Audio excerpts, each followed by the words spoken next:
Le cinquième conseil que je souhaite vous donner, c'est l'acupressure. Alors, c'est pas de l'acupuncture puisqu'on ne va pas utiliser d'aiguille, mais c'est vraiment de la pression qu'on va exercer à certains endroits.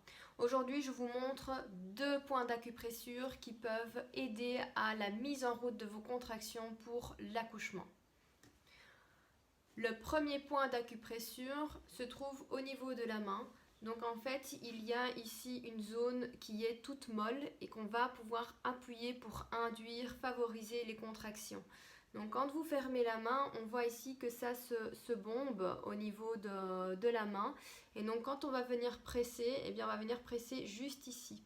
Donc il ne faut pas que ce soit au niveau de l'os, là ça va pas. Il ne faut pas non plus que ce soit tout au bord. Il faut vraiment aller presser là où la peau est toute molle.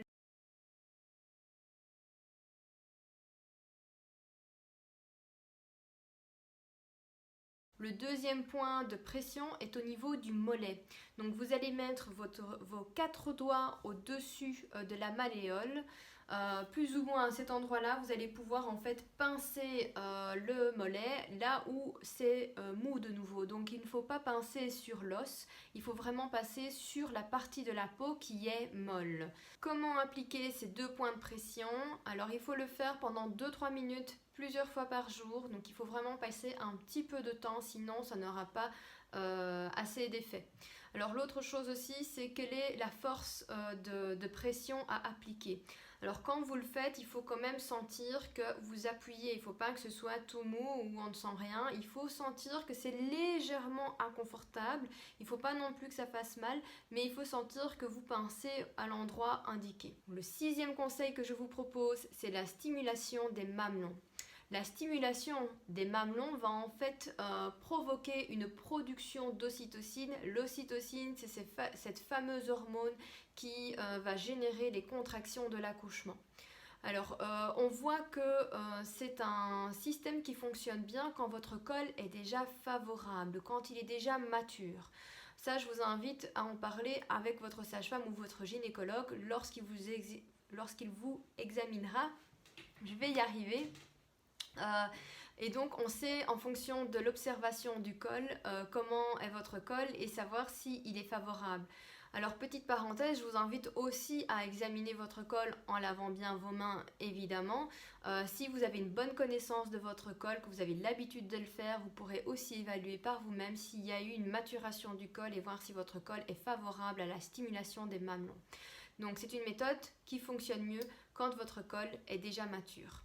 C'est aussi une méthode qu'on peut utiliser pour induire l'accouchement, mais aussi pour entretenir les contractions qui ont déjà démarré pendant l'accouchement.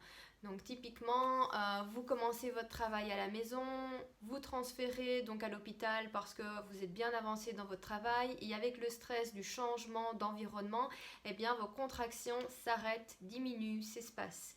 C'est un bon moment pour pratiquer ce conseil pour redémarrer, relancer les contractions. Alors comment pratiquer la stimulation des mamelons?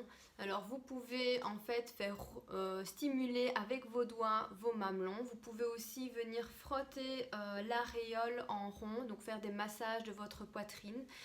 Il faut vraiment que ça soit agréable, que plus ce sera agréable et plus vous allez en fait générer de l'ocytocine. Je vous invite d'ailleurs à partager ce moment-là avec votre partenaire. Vous allez voir, ça fonctionne encore beaucoup mieux. C'est aussi quelque chose qu'on peut faire avec un tire-lait si vous en avez déjà un chez vous. Donc on va utiliser le tire-lait comme si on tirait son lait. Donc on va stimuler la poitrine pour aussi générer de l'ocytocine.